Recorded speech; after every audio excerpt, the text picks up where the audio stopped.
Stepper motors typically have 4 wires when used on a 3D printer.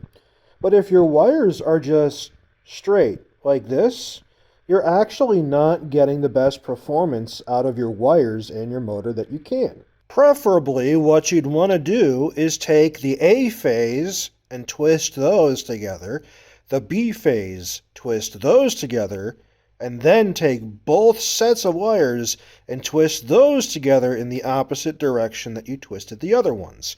Stepper motor wires act kind of like little antennas releasing electromagnetic interference, which could mess with the results of sensitive electronics. Luckily, this modification is simple, easy, and it's free. All you gotta do is de-pin the wires and twist a few times.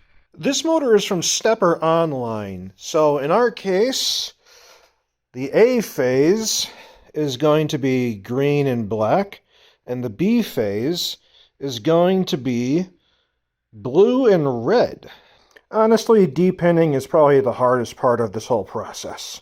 And even then, it's not that bad, especially if you got some really fine tweezers like these guys right here.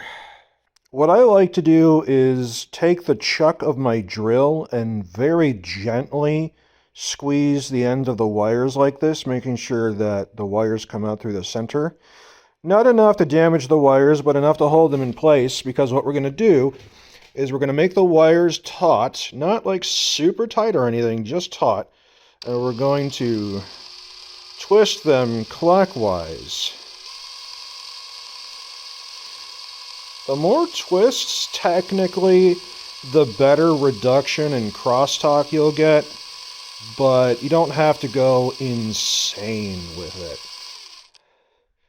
About like this. My camera would focus. This is pretty good. And now we're going to do the same thing with the opposite pair. Again, going clockwise, and this will make sense in a minute why we're doing clockwise on both sets of wires. That's pretty good. Now what we do is we take both sets of twisted pairs, and since we twisted those both clockwise, we're going to twist the pair set counterclockwise.